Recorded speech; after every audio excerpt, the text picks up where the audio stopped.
This week's Off the Script is brought to you by WrestleRumble.com.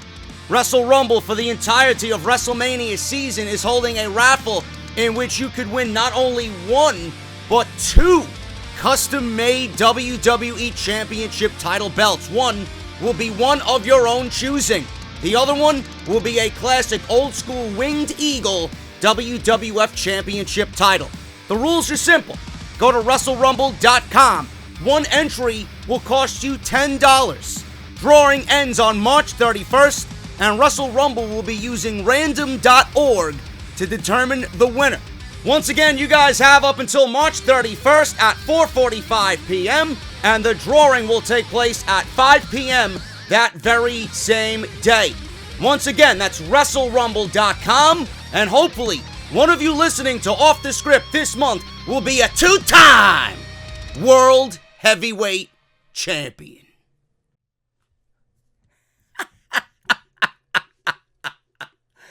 Oh, man. Man, oh, man. Am I in a good mood this weekend, ladies and gentlemen? I'm looking at a story that I woke up to this morning. People were tagging me on Twitter about this particular story, and I shrugged my shoulders and said to myself, this isn't news to me. This is nothing but the truth. Now, whether you agree with him or even like him, I know a lot of people don't like him. Nia Jax this past week called Dave Meltzer a piece of shit, legitimately, on social media. Now, whether you love Dave Meltzer, listen to Dave Meltzer, or hate him and don't listen to him and find him to be some decrepit old fuck who is well past his journalistic duties in the YWC, the man still has a name in the community. I, for one, enjoy Brian Alvarez's take on a lot of things. Some people blame Brian Alvarez for people like me who just voice their opinion negatively all over WWE any chance that they get, and they cite Brian Alvarez as the forefather of all the negativity in the YWC. I think Brian Alvarez has a real take on the current WWE product. Now, when you look at The Observer, I don't think anybody takes their word as gospel, but whomever is subscribed over there or cares about whatever The Observer does, you can't really fault them for putting out this poll. WWE named the worst promotion, the worst wrestling promotion in all of 2018. This is not some bullshit headline, folks. This is actually truth. I don't give a fuck what Dave Meltzer or Brian Alvarez or a Wrestling Observer poll has to say. We all knew this already. This is not news or breaking news to anyone who has been listening to me for the entirety of 2018, going on into 2019. Now, WWE was voted the worst wrestling promotion of 2018 with 612 votes. It's a minor number, but it's 612 votes regardless. That 612 does not make up the majority of the wrestling fan base around the world. But a poll is a poll. And negative numbers for WWE, I'm sure, no matter if it's 612 or 60,012, it'll probably end up being the same thing. Now, in comparison, AAA came in second with 156 votes. Impact Wrestling claimed the third spot with 141 votes. And Lucha Underground was fourth with 62 votes. This is incredibly interesting considering the fact that such a smaller audience watches Impact Wrestling, AAA, and Lucha Underground compared to WWE. Still, Vince McMahon's company claimed the spot as the worst pro wrestling company in all of the land for 2018. Now, to make things a little bit more interesting, WWE actually came in the Observer poll for second best promotion with 1,848 votes. They obviously got blown out of the water by New Japan Pro Wrestling, who came in at number one with 5,546 votes in the Observer poll. Now, you will notice that more people voted, way more people voted, for the best category than the worst.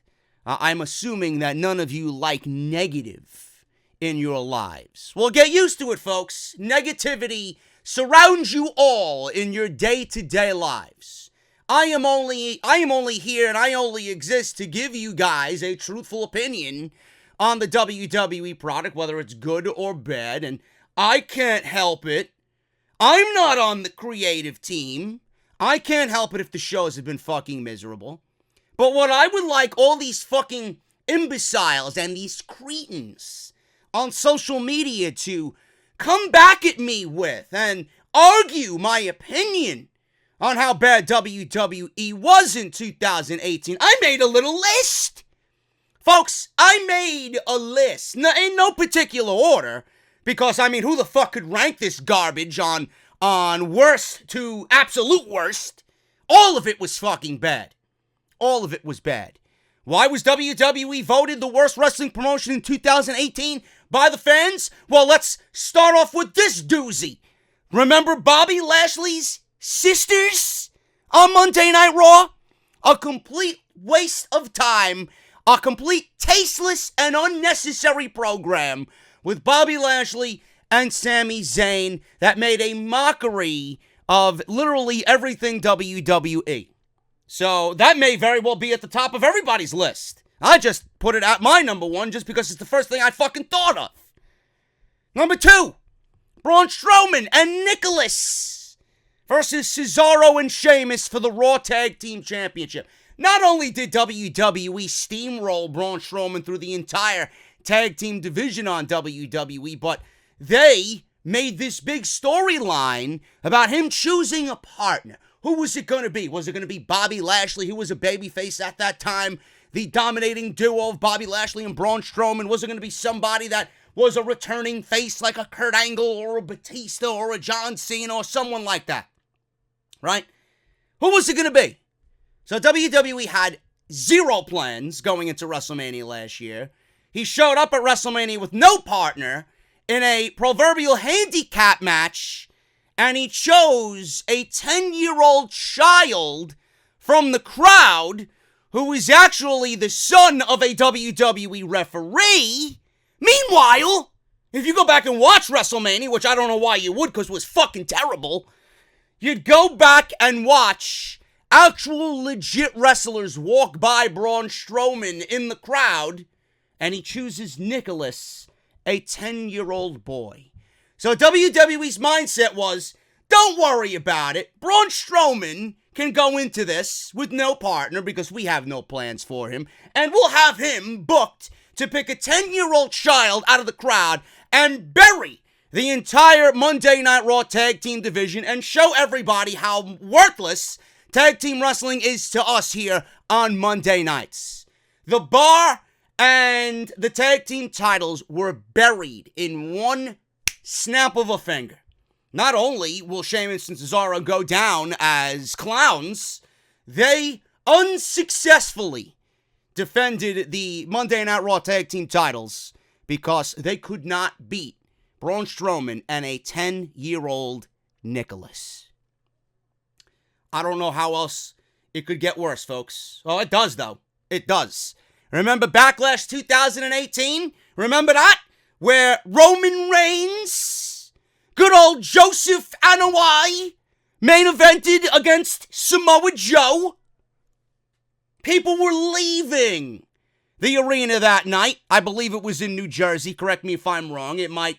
I think I got my stats correct. I'm terrible with stats. Backlash 2018. All I remember from that show was that Seth Rollins and The Miz had an absolutely fantastic hot open to Backlash. I'm like, okay, this is fucking great. Probably one of the best matches that The Miz has ever put on.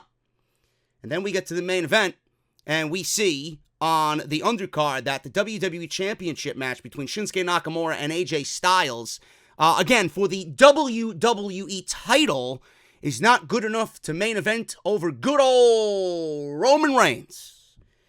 In a match that meant nothing after it was over, because you want to know why? Samoa Joe went over to SmackDown Live. So why wasn't this on the undercard? And what made Vince McMahon think that this, a feud that was put together for the 2 weeks of build that it had at Backlash, should be good enough to main event over the WWE Championship? I don't know. People ended up walking out. Roman Reigns in the main event. We know who's going to win this fucking match, even though Samoa Joe probably could have used that win for himself on his way to SmackDown Live, but what the fuck do I know? Roman Reigns and Samoa Joe in the main event. How about Brock Lesnar still being the Universal Champion through most of 2018? What a way to build your fucking show up on Monday night by having your world champion not even be there. He lost the title to Roman Reigns at SummerSlam, which is also on the list. And then he ends up getting it back because Roman Reigns has to go away for leukemia treatment. So Brock Lesnar is the only name that Vince McMahon thought of as far as champion goes for Monday Night Raw. Instead of giving someone the title who is a full-time worker on Monday nights, now we'll give it to Brock Lesnar, who's really doing nothing with the championship and not really gaining us any ratings increase for Monday Night Raw. Yeah, what a great decision there by WWE. AJ Styles and Shinsuke Nakamura, they fucked up that feud, a match and a feud that we all looked forward to. Everybody had this grandeur, including me, that AJ Styles and Shinsuke Nakamura were going to put on a New Japan clinic in WWE. Nakamura, the good old babyface, finally getting what we all thought he deserved against AJ Styles. Meanwhile, WWE fucked it all up. And you know how royally they fucked it up after what happened when the match was over. All I was thinking of is, well, here we go. Nakamura's fucking ruined. He's never going to get the WWE Championship. And you could go all the way back to 2017 with Shinsuke Nakamura. Shinsuke Nakamura lost to Jinder Mahal, something that I shall not, well, I have to mention it here, but something that I really don't want to remember at all. Lost to Jinder Mahal clean at SummerSlam, again at Hell in a Cell, proverbially killing his push on the main roster. WWE didn't know how damaging that was, so what they did was have Nakamura win the Royal Rumble and then lose his very lackluster match to AJ Styles at WrestleMania, and I got my reasons for why that match was so lackluster. Loses to AJ Styles and then turns heel on the very same night by low-blowing AJ Styles, and something that we did not see coming. Now, I am under the presumption, this is just my opinion alone, that the match suffered so much because they didn't want AJ Styles and Nakamura to go out there and tear the house down and take away from good old Roman Reigns in the main event. Little did we know that Roman Reigns and Brock Lesnar in the main event was one of the worst WWE Universal Championship matches of all time, one of the worst title matches in WrestleMania history. So really, who were you going to take away from? Or is it the fact that you didn't want Roman to be upstaged by two legit professional wrestlers? A word that WWE does not like to go and call their performers and employees. So they ruined that entire feud, and it lasted through most of the year, match after match after match after match. It's as if we wanted something, and WWE, instead of going into it 100%, they gave us little increments. Each and every time they got in the ring, it got a little bit better until the last match, which ended up being the best offering from both AJ Styles and Shinsuke Nakamura. Now, correct me if I'm wrong, it's WrestleMania. Shouldn't the best match be at WrestleMania? I don't understand the logic in that. It's like the fans wanted it, and then WWE, in typical fucking baby-like fashion, throwing a hissy fit. Oh, the fans want it? We'll give it to them. 17 more fucking times after that. With each match happening, bringing less and less and less awareness to the WWE Championship instead of making something special at WrestleMania. There you go. There you go. Roman Reigns main eventing WrestleMania for a third year in a row. Yeah, I don't know who the fuck is happy about that. That gets old real fast. And nobody can argue this point on me. I don't give a fuck what the meaning was of Roman Reigns versus The Undertaker.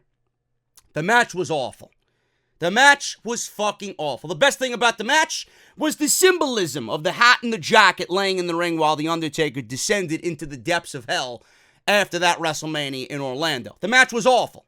The match had a terrible build, and the match didn't belong in the main event. Because looking back on it, was it The Undertaker's retirement? No, folks, it wasn't. It was not. And Roman Reigns, in this huge agenda, The Undertaker was only thrown at him because somewhere in WWE's mind, beating The Undertaker would get Roman Reigns the respect from the fans, even though showing up on Monday Night Raw, it completely backfired, making it out to be one of the best Monday Night Raw moments of the entire year that year, coincidentally. So Roman Reigns was in 3 of WrestleMania's main events in a row, all of them being some of the worst main events in company history and in WrestleMania history. Triple H, The Undertaker, and Brock Lesnar. Now, I have to make a little side note here. Roman Reigns versus Brock Lesnar, the first time it happened, was fucking great. I absolutely loved that main event with Seth Rollins cashing in at the end. Perfect. Absolutely fucking perfect. Roman Reigns after that, I don't know what happened, but he is now a part of history as far as being a part of the worst WrestleMania main events to have ever happened in the company. Roman Reigns. Stick with the Roman Reigns theme. Roman Reigns winning the Elimination Chamber match after Braun Strowman eliminated everybody else. Remember that? I do. What a way to fucking build up Braun Strowman and then tear him down once again, man. How ridiculous does that look? That Braun Strowman was in that match and eliminated everyone until Roman Reigns was the one guy that he just could not get through. That is absolutely nauseating. And I know I'm not the only one who thought that on that night. Just a little something to just throw at you as to why we all hated 2018. What about WWE taking Asuka and burying her after WrestleMania?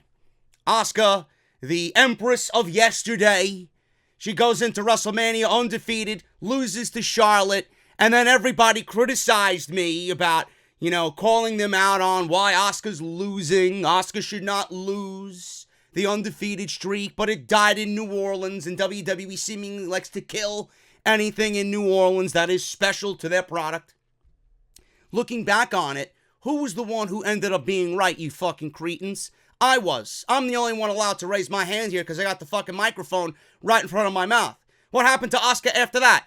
They didn't do anything with Charlotte after that. What did they do with Charlotte? In fact, she went and got breast surgery for a leaky tit. This is what you do with Charlotte after beating an undefeated streak of over 900 days. What do you do with Asuka after that? She lost to Carmella twice and never regained any of that special feeling she had when she first came up from NXT. And then Charlotte, she went on to main event WrestleMania. And now look at Asuka. Right back in the same boat that she was in last WrestleMania. Ruined. Yeah, some creativity you got there, WWE. Taking someone in Asuka who right now could be so much more than she is and just suppressing her and the SmackDown Live Women's Championship. What about Crown Jewel and WWE Evolution? Now, Evolution ended up being one of the better shows of the year, but that was by mere mistake. WWE didn't intend that to happen. They just had that happen, and it fell right into their lap. Evolution was garbage. It wasn't a history-making moment, and nobody will remember it looking back on it, because nothing really happened outside of Becky Lynch and Charlotte Flair. That was the one match that made that entire fucking show. WWE didn't really put any importance on the Mae Young Classic. They gave Io Shirai and Toni Storm 9 minutes on top of whatever else happened on that show that vaguely I don't even remember. Battle Royal that Nia Jax won for obvious reasons. a match with, who was it? Mickie James and Alicia Fox versus Trish Stratus and Lita. Nikki Bella versus Ronda Rousey. Maybe I remember more than I do. Fuck me. Fuck me. None of it was good, though. None of it was good. Here's another one. Ruby Riott lasted 90 seconds with Ronda Rousey. Meanwhile, Nikki Bella took her to a 15-minute fucking match. Does that make any sense to you? Just goes to show you WWE's ineptness of booking anything right on the main roster. Crown Jewel, completely unnecessary. Right in the middle between Evolution and the Survivor Series. World Cup, ruined. Took something cool, ruined it. Brock Lesnar wins the Universal Championship again by burying Braun Strowman. Samoa Joe loses to AJ Styles after Daniel Bryan, Roman Reigns, John Cena didn't want to go over there and compete in the Kingdom of Saudi Arabia. It was a completely throwaway event that wasted 5 hours of our life. That seen Shane McMahon win a tournament to call himself the best wrestler in the entire world. WWE knew that this thing was a joke, and they took the $50 million given to them by the Saudi prince and ran immediately as fast as they could to the fucking bank to cash the check. They want an event? Ha ha ha ha ha! We'll give you an event, Shane McMahon. My son is going to be the best in the world. Complete fucking joke. A joke!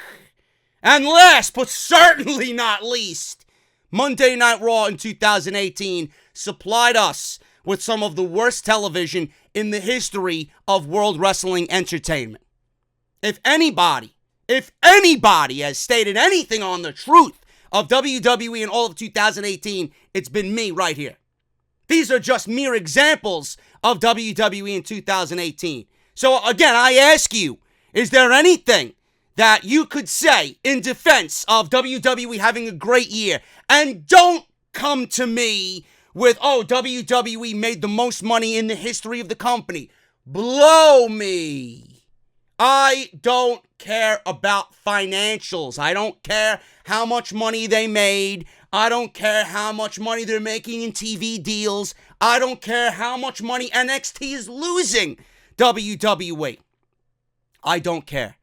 All we know is the quality of the product is piss poor. Their pay-per-views are absolutely fucking meaningless. The titles are worthless. They have so many creative differences from Raw and SmackDown to NXT, where NXT does things right and the main roster can barely do anything right at all. The product is fucking garbage. 2018 exposed WWE for being the worst wrestling promotion of the year without a poll being conducted. I didn't need people to vote on it. I have eyes. You seen it, I seen it, everybody's seen it. But the funny thing is, the people who are watching the same thing that I am are talking about the product being good or getting better. There's no getting better. There's no getting better. You need to make this product the way it needs to be with the talent that you have on this roster. There's no getting better. You should be better. It should not be difficult to get better and be exactly what we know that they could be. Fuck this shit, man. Tired of the fucking financials being thrown at me. I'm tired of all these excuses. Enough of the fucking cocksucking in the community. WWE is fucking garbage. When it's positive, I will let you know when it's positive. When it's fucking bad, and it's still bad. It's still bad. There's no upward swing in WWE in 2019. It's the same garbage that we were presented back in 2018. Don't give me this shit that it's trending better. The shows are getting better on Monday night. They're a lot better than they were in 2018. No, they aren't. No, they aren't. It's WrestleMania season. Open your fucking eyes. What's going to happen after WrestleMania season? Right back into the swing of things in 2018.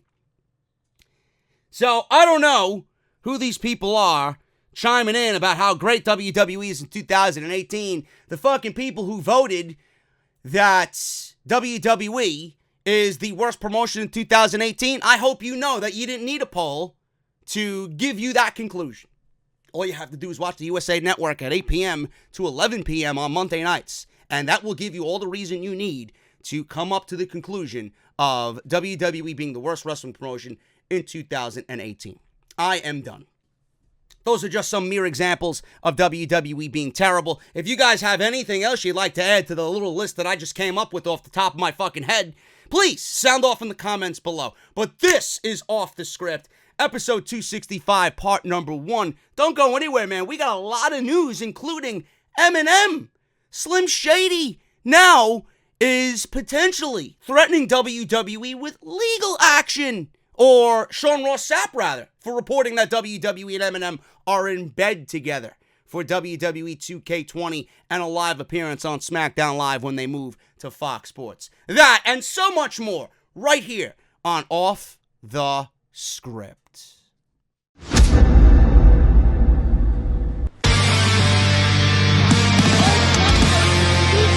Delete! This is mine.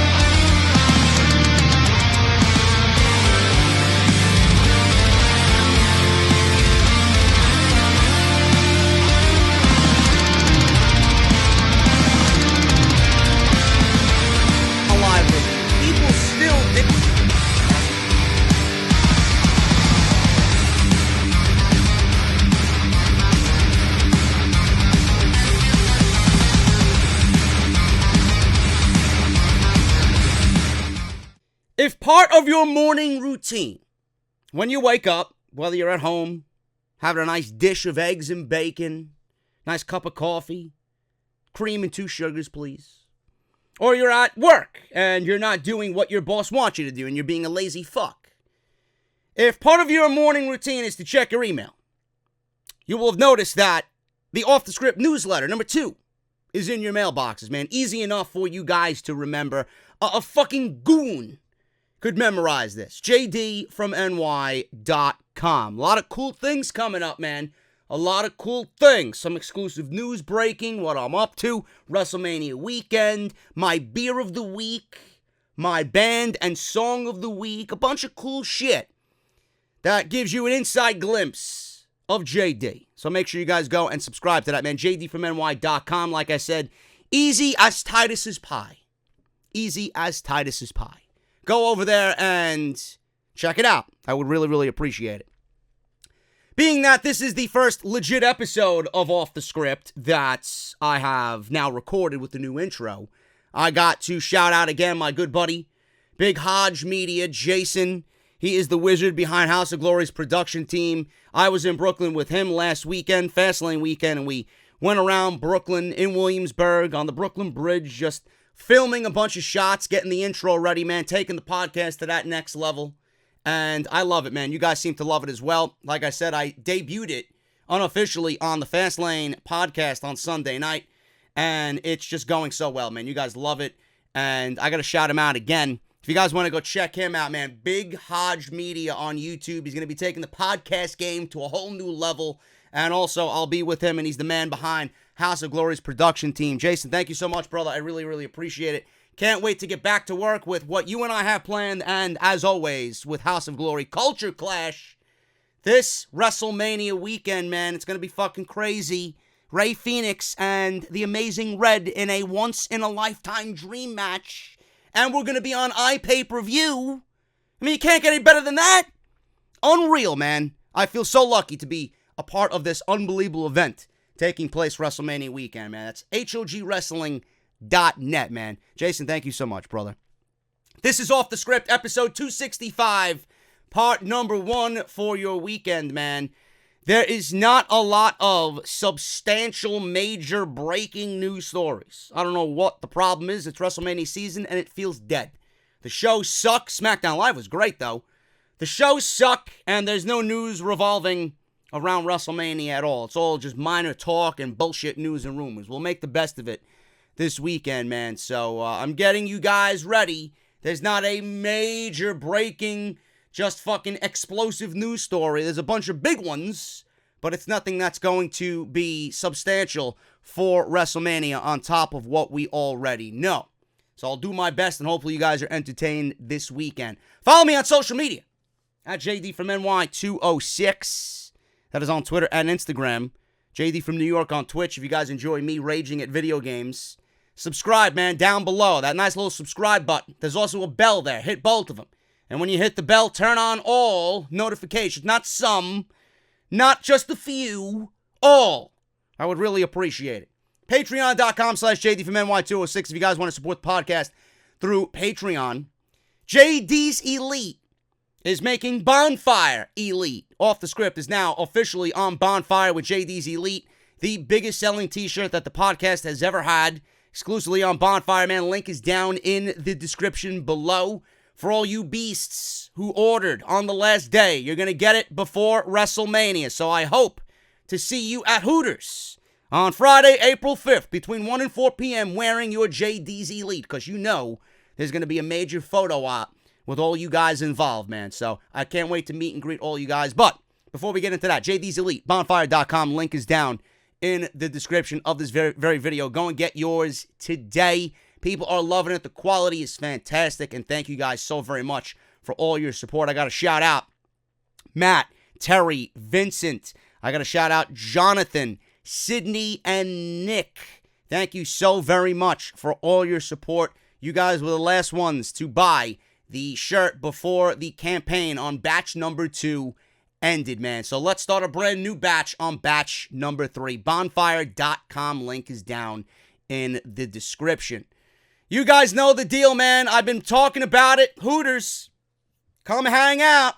Have some wings. Oh, actually, I was going to say have some wins. You're going to get a win. It's at Hooters. Why isn't it a win? Have some wings. Have some Guinness. And come hang out with Off the Script, man. I'll be there, 155 West 33rd Street, New York City, across from Madison Square Garden. Come hang out before Takeover New York. You guys will have plenty of time to get to the Barclays Center if you are going to NXT Takeover New York. Spoiler, the entire card, the new card anyway, is now official. You guys will see that in the weeks to come. From 1 to 4 p.m. Friday, April 5th, man. I can't wait to meet you guys. RSVP down below in the comment section. I'm going to pin that bitch down at the very top. Going RSVP. We already have 44 RSVP'd, man, with another 30 interested in coming. Could we get over 100 people for this meet and greet, man? I would be blown away if we could do that, man. So like I said, I want to take a big group picture of all you guys, and it's going to be great at Hooters, man. If you missed them, Sal Rex has put them in a nice little thumbnail here in chronological order because he's a fucking beast. Major WrestleMania 35 news and rumors. Bad news for Kofi Kingston. That was the last time we brought to you Off the Script. That was on Saturday right before Fastlane. Fastlane, the official podcast. Make sure you guys go and check that out. Devil May Cry, and yes, I know, that is Cody on the thumbnail, but believe me, Nero in Devil May Cry 5 looks exactly like Cody Rhodes. Cody Rhodes, the executive vice president of All Elite Wrestling. So yes, I put him on the thumbnail because we thought it was hilarious. Drew McIntyre to be fed to the Roman agenda. What else is fucking new? Meanwhile, Dean Ambrose, written off television, it looks like. So if you guys want my thoughts on that and why Drew McIntyre needs to beat Roman Reigns at WrestleMania, go and check that out. Vince is making Kofi Kingston's life a living hell and his road to WrestleMania virtually impossible. But it's all a good thing because Kofi was in the main event of SmackDown Live with Vince McMahon himself. And that does not go to just anybody. And then NXT, WWE potentially letting us down here and crowning a new NXT champion. I read the spoilers against my better judgment. I will not be telling you guys what I read because I don't want to spoil it for everybody else and have everybody come at me with fucking swords and pitchforks. But whether it's simple and uncreative, TakeOver is going to be great. TakeOver New York's card looks fucking phenomenal. But Johnny did to Ciampa just like Ciampa did to Johnny 2 years ago in Chicago. The title match that we may never see in NXT. And the Dusty Classic continues, man, with Aleister Black and Ricochet going up against the Forgotten Sons, Wesley Blake and Steve Cutler, right there in the finals for the Dusty Classic. All that stuff is right there on the channel. Make sure you guys go and check all that stuff out. Link is in the annotation that you see in the top right corner of your screen. Mania Crawl. You guys know Mania Crawl, man. They've been doing it for 5 years. This is the 6th year. ManiaCrawl.com. Go and join a bunch of wrestling fans for a great cause, man. You can't get any better than this. Bar hopping with some like-minded wrestling fans, and it all goes to support Connor's cure. Mania Crawl on Sunday, WrestleMania Sunday. Make sure you guys go to maniacrawl.com for all your information on what to expect WrestleMania Sunday. You guys know the deal, man. Harrys.com/script. Now, why Harry's? Why does anybody do anything? Why does Raw suck every week? I don't know. WWE never gives you the why on anything that you see on television. Why is this person turning babyface? Why is Roman Reigns always on television? Why is this person turning heel? Why is this feud happening with no explanation? Why did Finn Balor lose the Intercontinental title on Monday night? We don't know. But I could tell you why with Harry's. Harry's founders were tired of paying for razors that were overpriced and overdesigned, and they knew a great shave didn't come from gimmicks, these silly gimmicks. Like No Way Jose. Vibrating heads, flex balls, and handles that look like spaceships. These are tactics that have been used in the industry for decades to raise prices. And they fixed all that by combining a simple, clean design with quality, durable blades at a fair price. They also bought a world-class blade factory in Germany that's been making quality blades for over 95 years. And they've received over 20,000 five-star reviews on Trustpilot and Google alone. Harry's replacement cartridges are just $2 each. That is half the price of a Gillette Fusion Pro Shield. All Harry's blades come with a 100% quality guarantee, and if you don't love your shave, let them know and they will issue you a full refund. What you're going to get is the following by going to harrys.com/script. A razor handle, choice of color is yours. Orange, navy blue, or evergreen. 5-blade razor with a lubricating strip and a trimmer blade. Rich lathering shave gel. And it soothes, it hydrates. It smells fantastic, by the way. And a travel cover as well. And if you guys are a man on the go, or if you just like it to look nice on your bathroom sink like I do, it is for you, man. Travel blade cover included. Listener of Off the Script can redeem harrys.com/script to go get your free trial. Once again, that's harrys.com/script. So hopefully you guys take advantage of that. Redeem your offer and let them know that I sent you from Off the Script, man. Thank you guys so very much for all of that. Let's hit the news right here on episode 265, part number 1 of OTS. Eminem. And I'm not talking about the peanutty, delicious chocolate treat Eminem. I'm talking about the rapper Eminem. Marshall Mathers. Slim Shady. His camp is not happy at all about a recent leak with a WWE report by Sean Ross Sapp of FightfulWrestling.com. Now, Eminem is on tour overseas right now in Australia, and he just performed a concert this week for his Australian fans, but the Marshall Mathers camp is not happy at all. The report stated that Eminem is signed on to help put WWE 2K20 soundtrack together, and it would possibly include an appearance from himself on SmackDown Live once they move to Fox Sports. This did not add up because Marshall Mathers fans know how Eminem operates, and they actually released a statement on this report. Now, Sean Ross Sapp initially broke this story. He is backing up his claims, and he is 100% on this story. He cannot help if people get salty over something being leaked. Now, once a statement of denial was released by Eminem's camp, he put all of this out there on social media, did Sean Ross Sapp of FightfulWrestling.com. He states, and I quote, "The hilarity of us getting threats from Marshall's group about 2K and WWE not wanting this out there. We didn't sign any non-disclosure agreements. We are free to report that information. If Eminem's team pulls or pulled the deal, I'll feel bad for everybody who put it together. But yes, a deal was agreed upon this week for all things I had mentioned, regardless of whose rep is saying what.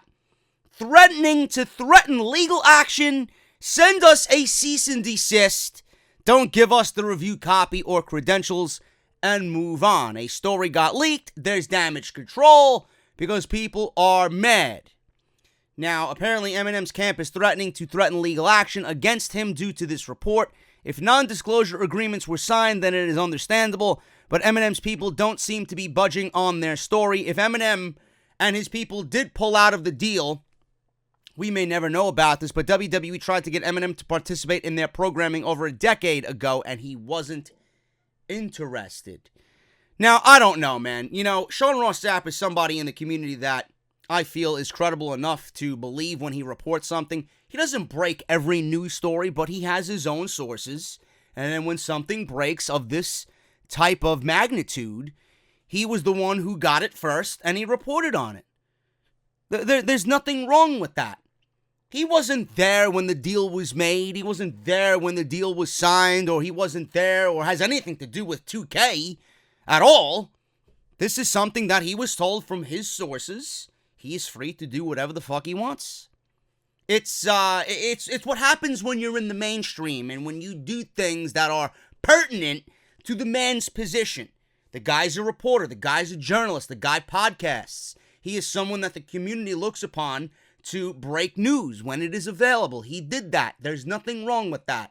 All because Eminem's people are now salty, and 2K, who's always been hush-hush about everything, you know, maybe if there was a little bit more clarity in what you're doing, people would be more excited about the fucking garbage that you put out every fucking year. We don't hear anything on 2K until 2 weeks before the game is released. God forbid we hear something about the game or anything to do with the game, whether it's a soundtrack or not. I don't give a fuck if there's no soundtrack. The music is fucking muted anyway because it's a copyright fucking nightmare. Who cares who's in the game as far as musical acts go? I don't give a shit. But what they're doing here and threatening Sean Ross Sapp with is ridiculous. You know, maybe you should kind of ease your stance on him, 2K, and make sure your game is better than it was last year, which it hasn't been in many years. And Eminem, I don't know. I don't give a shit if he's on SmackDown Live or working with the WWE or not. It's not my fucking loss. I don't listen to that genre of music. But I did answer a few tweets from people that I know personally who broke this story to me, because I didn't fucking know about it, who brought to my attention Sean Ross Sapp's report. You know, I think that's a major get if he signs on to do SmackDown Live. You know, it might not have anything to do with WWE. Fox may be the one brokering the fucking deal for all we know. I don't know. So, who the fuck knows what's going on with this story? It's out there. It's in the public. So be it. So be it. And if it does happen, I wouldn't be shocked. WWE needs to make SmackDown Live, that one episode of SmackDown Live, the most appealing to the casual viewer than it ever has before. And if Marshall Mathers is going to be a part of that, that's a huge fucking deal for WWE. The guy's heralded as one of the greatest rappers of all time. One of the greatest musicians of all time in his genre. So if that is something that the WWE brokered a deal for, God bless him. I think that's going to be huge. If he's on SmackDown Live on that Friday, that debut episode, and he's performing, that's a huge deal for WWE. But to send fucking legal action towards Sean Ross Sapp's direction, what the fuck did the guy do? The guy has sources. He's a wrestling journalist. He's a guy who is in charge of his website. This is what he does for a living. So blame the guy who has friends and sources in the company who relay information to him. Too bad your name was attached to it. Get over it. You're going to get your money anyway. Why do you got to threaten this fucking guy for doing nothing but his job? Fucking ridiculous. Who gives a shit? It's out there. Let it be out there. News breaks. Video game releases get leaked early. Screenshots get leaked early. You're not the only one who's in this boat. Get over yourself. Moving on. Wanted to talk about that. I'm not talking about that ever again because it is what it is. It's a minor story that has these threats behind it for absolutely no reason. Corey Graves, he got very emotional towards the ending of Fastlane. Yeah, I got emotional too. I was happy that the fucking pay-per-view was over and that main event was over. Now, I'm going to be fair because this is what I do. I'm not a cold-hearted son of a bitch like most of you think I am. WWE Fastlane was a good show. It wasn't a huge show. It wasn't a huge success. It wasn't a newsworthy show. It wasn't something that I'm going to look back upon as the best pay-per-view of the year or anything like that. but it was a thumbs in the middle trending this way. You know, it wasn't there all the way like this. It was kind of here type of a show. It's in the books, and now we all hope for the best on the road to WrestleMania, only 4 weeks away from WrestleMania 35. Now, Corey Graves, obviously, you guys know he's the color commentator for both Raw and SmackDown. He was there, and he's seen everything go down, and he was right there in the middle of everybody to get the feel and the mood of the moment when the Shield was in the ring at the end of Fastlane. Now, Roman Reigns, Seth Rollins, and Dean Ambrose are three of Graves' best friends in WWE. Dean Ambrose appears to be taking time off after his WWE contract is up. We don't know what's going on with that. Some people are saying he's taking time off and they're going to come back. Some people are saying that he's done completely with the WWE. And this match at Fastlane was deemed the final match ever for the Shield, the final time that the band was getting back together in Cleveland. Corey Graves doesn't get emotional on social media, but he could not keep his thoughts to himself following Fastlane. He says, and I quote, "I'm the bad guy. I work a lot. I've seen everything. There's an old saying about when you stop feeling, it's time to get out." Now, people thought he was actually talking about himself and him not feeling the position anymore or the WWE anymore, and he was looking for a way out, feeling that his time is up in the company. "It's not often that I get tears in my eyes and lost in the moment. Tonight was one of those nights. Hashtag WWE Fastlane." And then he followed up, "Just to clarify any confusion, the last tweet was a positive one. I was reminded why I love this so much." Now, you know, we look at it through different eyes than Corey Graves does. Corey Graves is very, very good friends with all three of the guys in the Shield. So seeing that and being a part of that with somebody that you are genuine good friends with outside the ring, obviously that's going to be an emotional thing. We look at it and we take everything for granted, not really sitting down and thinking about what it means to everybody involved. You know, we look at it through fans' eyes. I didn't really give a shit about the main event. In fact, I couldn't wait for it to be over. I wasn't the big fan or the biggest fan of the Shield. I wasn't a big fan of their reunion times 5, but I can really relate and understand with Corey Graves sitting there and getting emotional over watching his best friends have a final moment, possibly forever. So, you know, nothing is really set in stone in the world of professional wrestling. Things always come full circle. We see it once, we'll see it 1,000 fucking times after that. So Graves got lost in the moment. It was a great moment for him. And, you know, like I said, being there is much different than what we are doing sitting at home on our couch being Twitter bookers. So I could really get behind that, and he felt emotional about the Shield at the end of Fastlane. Speaking of Roman Reigns, I found this to be quite interesting, as someone that he worked with during his hiatus came out and actually revealed more of what Roman Reigns was doing during his leukemia hiatus. Now, Roman Reigns is back on WWE television. I'm hearing that he is not going to be in Chicago for Raw. Good for you guys, I guess, right? Or maybe WWE did it on purpose and pulled Reigns because they know that Chicago is going to rain down hatred on this newly babyface crowned Roman Reigns. Is that it? Did Roman Reigns get pulled from Chicago because they are afraid of what Chicago fans are going to toss at Roman Reigns? You fucking cowards. If he's so over, why don't you send him out there in front of the best fans in the United States? You fucking cowards. I see right through you, motherfucker. Anyway, Roman Reigns is back on television. Let me put a fucking gun to my head, huh? On a weekly basis. And soon he will be making all of the rounds during the house shows that the company has to offer. Now, the big dog, yes, the big dog. We all love Michael Cole going back. He even mentioned it to Corey Graves. I know you guys don't like this, but I got to do it on Monday Night Raw. And he gave one of the worst big dog cringe moments I think we've ever heard. Now, he's been busy. We all know that he's been busy during his hiatus. Everybody wondered what was going on. Why did he come back to television, you know, bigger than ever? Why did he come back with no hair loss, etc., etc.? He did reveal that his leukemia was a minor one. and that he took oral chemotherapy, pills, which is great, and everything is back to normal. He's in remission.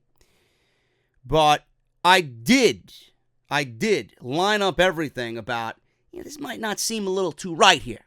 So Roman came out and told us exactly what he was doing. But there's a nice little wrinkle in this overall Roman Reigns story. Now, Candice Smith, never heard of her before in my entire life, posted on Instagram saying that she recently filmed a Netflix comedy with Roman Reigns in Honolulu, Hawaii.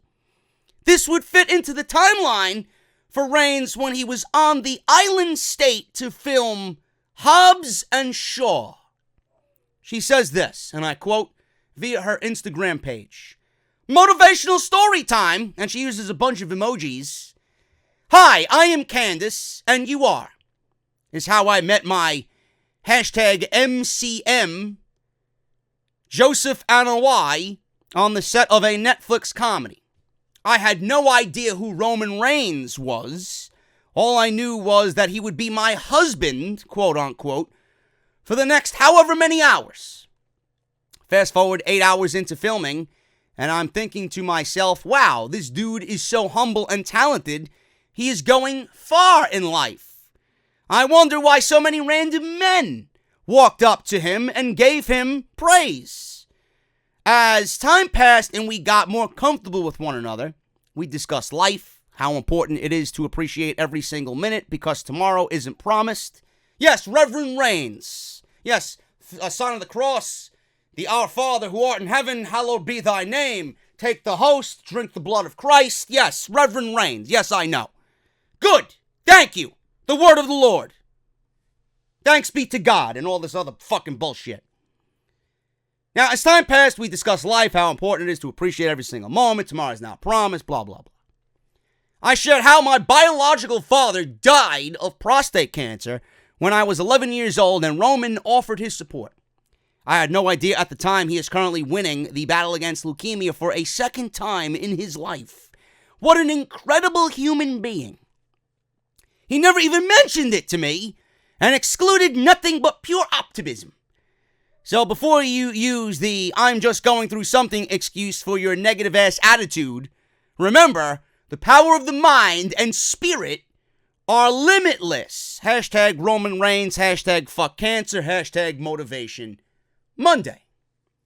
So, Roman went away to battle leukemia, and he went to Honolulu to film Hobbs and Shaw with The Rock. And he went to Honolulu to film a Netflix comedy where he played the husband of Candice Smith. And he worked on a Nickelodeon show as well.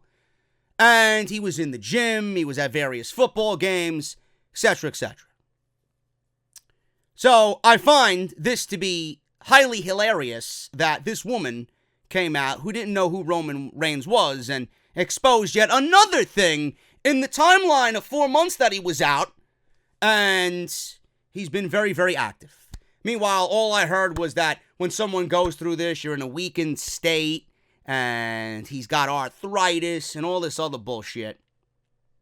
Not saying anything, I just find it to be hilarious. I just figured I'd just pass that along to you guys as a nice little tidbit in this Roman Reigns saga that he's back on television. Speaking of Reigns, Reigns is talking about protecting his daughter during his leukemia battle, which probably is the most important thing outside of him getting better. Roman Reigns and his big concern during his battle with leukemia was protecting his daughter from the opinions of internet users. Yeah, keep your daughter away from social media, mister. You know, if I have children, or when I have children, they're not going anywhere near Twitter at all. During an interview with the Los Angeles Times, Reigns says he didn't want his daughter to read any false reports or opinions about his condition being faked for a storyline. He wanted his daughter to hear the news directly from him. He says, and I quote, "I've been with my wife since college, so she has been through this whole process with me," said Reigns. "My big concern was my daughter, who is 11 years old. She is right at that age where she's hearing all these misguided opinions and hearing different things from different people. I thought that as long as she hears it from me, this is what is going on with Dad, and I don't want you to worry. that she would be okay, and she's been great. End quote.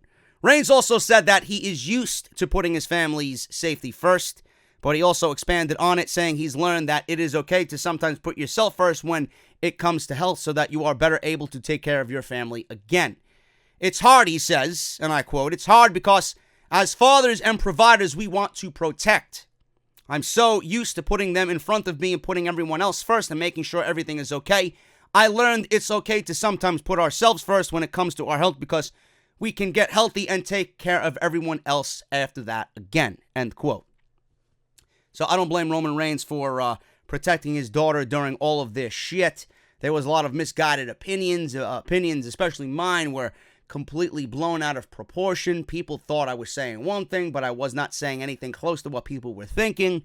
You know, the entire internet kind of blew up when Roman Reigns came back with, you know, his announcement that he's in remission. But it's in our given right to question anything that we see. And I don't know who is dumb enough to believe every single thing that you see on television. Television is the easiest way for the masses to brainwash you. I don't understand. I barely watch TV as it is. You know, I don't give a shit what's happening on the news or what's being reported. The only news that you should be watching is your local news, your neighborhood news. Everything else is bullshit. Everything else is bullshit. And don't take anything that's said on social media so seriously. It's not the end of the fucking world. You got a life to live. Live it. But Reigns putting his daughter first and protecting his daughter, obviously, is something that all fathers should do, just not Roman Reigns. So Roman Reigns giving good advice here, keeping his daughter away from the cretins on social media is a thumbs up move. Speaking of the Shield, for all you UK folk out there that listen to Off the Script, I urge you, do not go to WWE shows after WrestleMania. They're coming to tour your part of the globe after WrestleMania. If you have tickets, sell them. Sell them. Why? I know you're asking me why, but WWE is advertising honorary Shield member for upcoming post-WrestleMania tour. So, Fastlane was nothing but a marketing ploy. And WWE has enhanced this Roman Reigns leukemia thing into something that is so catastrophic it ended up being nothing at all just to get the guy over. So WWE is now advertising an honorary Shield member after we already got the last time ever at Fastlane. So WWE is planning another post-WrestleMania overseas tour, and they have released a lineup of shows. And a very interesting booking decision. It seems that they will be recreating the Fastlane main event on this tour. However, Dean Ambrose is not on the shows. I wonder why. Instead, WWE is putting Braun Strowman in his place. The Monster Among Men is being advertised as an honorary Shield member for this UK tour. This isn't the first time that someone had to step in for a Shield member for the night, as Kurt Angle and Triple H both did it in the past when Roman Reigns got mumps in 2017. The Shield will consist of Roman Reigns, Seth Rollins, and Braun Strowman versus Drew McIntyre, Baron Corbin, and Bobby Lashley on the UK upcoming tour. With Strowman's current direction of destroying SNL cast members' rental cars, it will be interesting to see how this all plays out. However, if this booking direction is just for the live events, then we won't see any result of it on television. I would not be so sure about this being just a live house show circuit. So for you guys out there, if you have tickets already and you're in the United Kingdom listening to Off the Script, sell them. Go take your money and go take your wife out or your kids out or the family out or your girlfriend out to a nice meal and tell them that JD says thank you. I don't want you or anybody that you're taking to this garbage wasting your time. That is ridiculous. I don't know who the fuck would be interested in that. Oh, look, Braun Strowman, a dead character on WWE television. Oh, let me go see the house show because he's an honorary fucking Shield member. Against Baron Corbin, Bobby Lashley, and Drew McIntyre. My God. If the WWE creative direction isn't enough to make someone fucking quit, I don't know what will. I would be depressed if I'm on tour and I'm doing this same shtick over and over and over again. Awful. Absolutely awful. Anyway, moving on.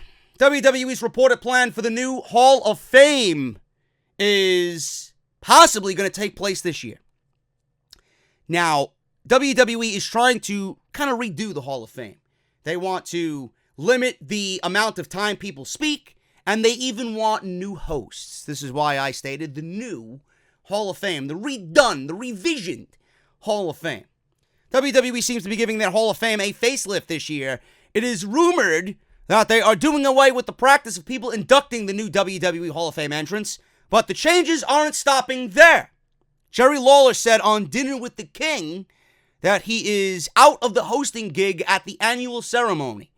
Now, he has performed this role for the past several years. Now, WWE is said to be going in a different direction.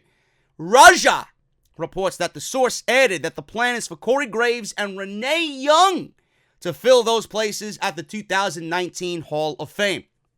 It isn't clear whether the two will be hosting together or just doing an alternating between inductions. So we don't know what's going to happen. It could be Graves during one, it could be Renee Young during the other, or it could be both. As you see on some of these lame-ass award shows that you see on CBS and NBC, the Grammys or the Academy Awards, all this fucking bullshit. So we don't know what's going to happen. It could be a revolving door between the two, alternating between the two, and it could also be something that they do together for the entirety of the event. Now, it was previously reported that WWE is considering taking Renee Young off of commentary on Raw. It is a very interesting decision to take her off of Raw, so we'll obviously dive into that. Now, WWE is taking Renee Young off the Raw commentary team, possibly considering it. I'm not saying it's a done deal, even though if I was with the stroke of the pen, I would have Renee Young gone. She's awful. Renee Young made WWE history as the first full-time female commentator on WWE television. She also broke barriers by appearing at Crown Jewel as the only female employee who was permitted to take that journey to Saudi Arabia. Young has not been shy in the past about how the transition in the commentary role was a difficult one to get used to. She had to learn how to talk in snippets instead of sentences, which was unlike her previous roles, hosting panels and conducting interviews. Raja, again in the same vein, talks about the Hall of Fame. They talk about Renee Young. There have been internal discussions with WWE officials to take Renee Young off of the Raw commentary team. At this point, there is no more information other than that. This is something WWE is discussing. I think we all know Renee Young is terrible. And we all know one of the major problems with Monday Night Raw is their commentary team. Corey Graves is fine, even though I don't really like Corey Graves to a point in which I liked him in the past. Corey Graves is still listenable. Michael Cole needs to go. Renee Young needs to go. Now, we all discussed this in the past already. I mentioned this in passing. It's going to be very difficult for WWE to take Renee Young off of commentary right now. If it does happen, it's probably going to be a little bit more concrete of when Dean Ambrose leaves the company. You know, they're not going to take Renee Young off of commentary with Dean Ambrose still employed to the company. It's not going to happen. Because that's just going to be another fucking wound that Dean Ambrose is going to take offense to, and that's going to drive him even further in a position where WWE wants to do everything to keep Dean Ambrose in the WWE so that he doesn't go to All Elite Wrestling, or anywhere else for that matter. So Renee Young is not going anywhere, possibly until Dean Ambrose is completely gone from the WWE. Then Renee Young is all on her own, and WWE could do what they want with Renee Young. But we all know that Renee Young is fucking terrible. She is insufferable to listen to. She adds absolutely nothing of value to the commentary booth. And the commentary team would actually take an increase or get better in quality if Renee Young wasn't there. I don't know what WWE stance is on these three-man booths, but it's fucking ridiculous. All you need is two voices. You need a color and you need a play-by-play. You don't need Renee Young oohing and eyeing and on commentary. No, you don't need that. I don't know what value of that to WWE, or where WWE finds value in that. I don't know what value she adds to the overall show with the she's having fucking sex behind the commentary, but what is she doing? What is she doing? She's taking a fucking blowjob back there? What is she doing? I don't understand. Everybody stands, oh, she's a female commentator. Who cares? You're either good or you're bad. In this case, she's bad. She's bad for the overall quality of the show. She makes the show worse. I don't give a fuck what you are, who you are. You could be from fucking planet Xenon. I don't care. If you get the job done, you should be there. She's not getting the job done. You could be from planet Xenon with fucking 6 eyes and 4 heads and fucking arms flailing about like one of the Bailey buddies. I don't give a fuck what you are or what you look like. If you are good for the position and you do a good job, then you belong there. She clearly is in the wrong position. WWE merely put her there for a political agenda. And they hyped it up on social media. It's the first thing that they fucking said. Nothing about her talent. Oh, we got the first female commentator behind the Monday Night Raw booth. Wow! Well, let me go into the streets and fucking throw a goddamn fucking parade for Renee Young. Who cares? If this is what you're on about, you are in it for the wrong reasons. I'm sorry. If this is what you go crazy over on social media, you're a fucking idiot. You know? You are asking for mediocrity at that point. Clearly, we have enough time lapsed to realize how good Renee Young is. And she's not. She's terrible. So get someone in the position that knows what the fuck they're doing and gives Monday Night Raw a better overall quality. Renee Young is fucking fabulous at everything else. Talking smack, the pre-show panels, interviews. Her fucking back and forth with Nakamura was fucking genuine as genuine can be when she was an interviewer backstage on SmackDown Live when Nakamura was going through his heel phase. Perfect. But she, on commentary, is god-awful. Considering you better make it a priority to change Monday Night Raw after WrestleMania. As soon as Dean Ambrose leaves, gone. It's not happening right now, so we have to sit through more insufferable commentary until Mr. Jonathan Good leaves for All Elite Wrestling. Holy shit, man. That Renee Young rant got me going. Jesus Christ. I was on a roll there, man. I had to take a little break. I didn't know where I needed to go next or what story I wanted to jump into next. I just fucking sat there with this blank fucking stare for a second or two. Anyway, man. Gotta take a little break before we jump back into it. Audible. audibletrial.com/offthescript. A lot of people are listening to audiobooks and podcasts like this, man. A lot of people are listening to audio on their way to work, on their way home from work, whether they're home doing errands, doing the laundry, just cleaning the house, doing the dishes, whatnot, man. Audible and podcasts are filling the voids in people's lives, man. And Audible wants to give you 30 days free of their service, including one free audiobook of your choice. Now, what you guys have to do is the following. It's simple. Download the app on your iPhone or Android devices. audibletrial.com/offthescript. You're going to go there, go through the sign-up process. You'll be locked in immediately for free 30 days. They're going to give you the choice of one free audiobook of your choosing. Over 200,000 to choose from, a lot of which are wrestling related. Now, the best part of this all, man, is you got 30 days free, one free audiobook. If you feel Audible is not for you, you guys can cancel at any time within that 30 days, and you will not be billed at all, but you still get to keep your audiobook for free. Once again, that's audibletrial.com/offthescript. It's a great way to support the show by doing literally absolutely nothing, man. audibletrial.com/offthescript. Continuing on here with the podcast, man, Mustafa Ali. He was in the triple threat match with Daniel Bryan and Kevin Owens. Vince McMahon put him in there, but everybody has been asking, why did Mustafa Ali get put into that position at Fastlane?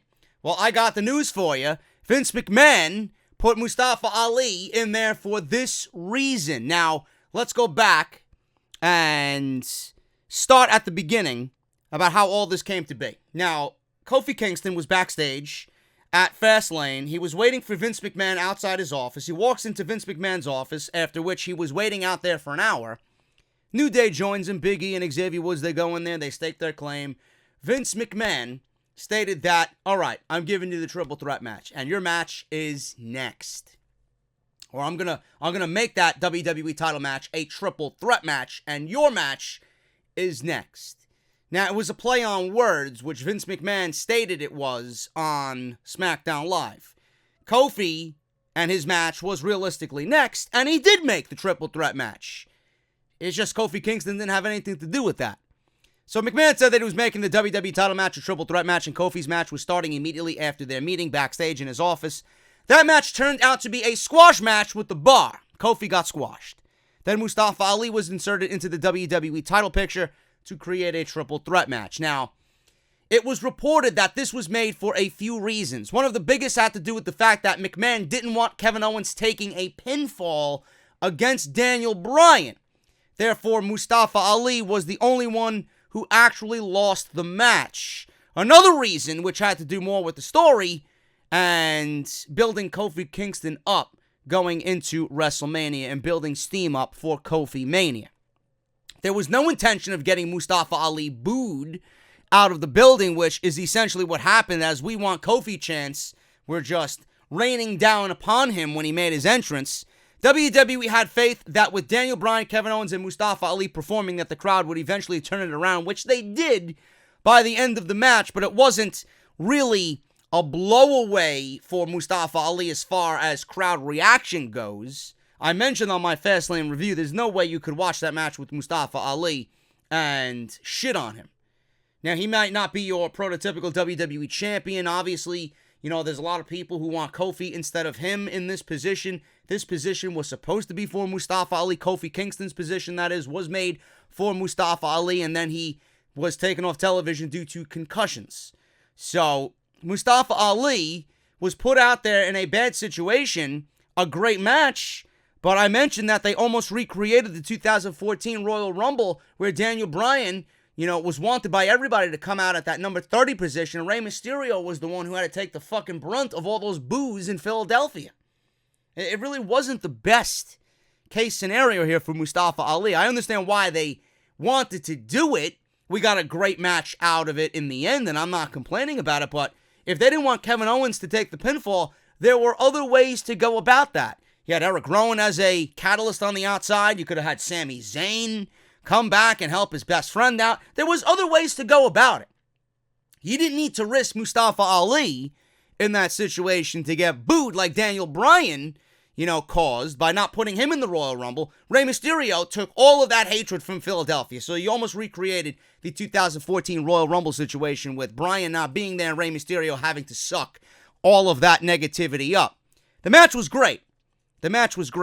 Kofi Mania still seems to be on right now. Kofi was in the main event segment of SmackDown Live on Tuesday night with Vince McMahon. That is reserved for a select few. Only the elite can do that. And he was there. So clearly they have plans for him, which now include a gauntlet match on Tuesday's SmackDown Live, with Kofi having to go through Randy Orton, Samoa Joe, The Bar, and Eric Rowan. So Mustafa Ali and the match that he gave you on Fastlane, when do you think Mustafa Ali was told that he was going to be in this triple threat match? A day, a week before he actually made his return? No, folks. Try an hour. Mustafa Ali found out he would be in this match in the hour in which it was about to happen. Ali revealed that he learned about competing in this match about an hour before the contest. He says, and I quote, "I would say I was told about an hour and a half maybe, before that match went on, so the pay-per-view had already started. I still didn't know what I was doing or if I was competing in that match. So yeah, talk about getting ready really, really quickly and having your mind in a whirl. Watching the show, I kind of went in expecting more of what's happening with Kofi, and I've got all the love and respect in the world for Kofi Kingston, but I knew I was going up against coming out that night. Obviously, it's the one thing to get thrown into a championship match last minute, but we always have to stay ready. And I was ready. I went out there and gave everything I had," Ali said. "But I knew as soon as I walked out, they were not going to be happy to see me because I wanted to see Kofi, or they wanted to see Kofi, rather, in that moment. And that's not the story of my, choosing right now. That's the story of my life. People have always had a negative reaction towards me. I get put in a really tough spot. I get thrown into a really dark spot, but somehow, some way, my light will shine. Somehow I still overcome. And at the end of the day, yeah, I walked out to boos, but when I walked out of that arena, they were cheering," end quote.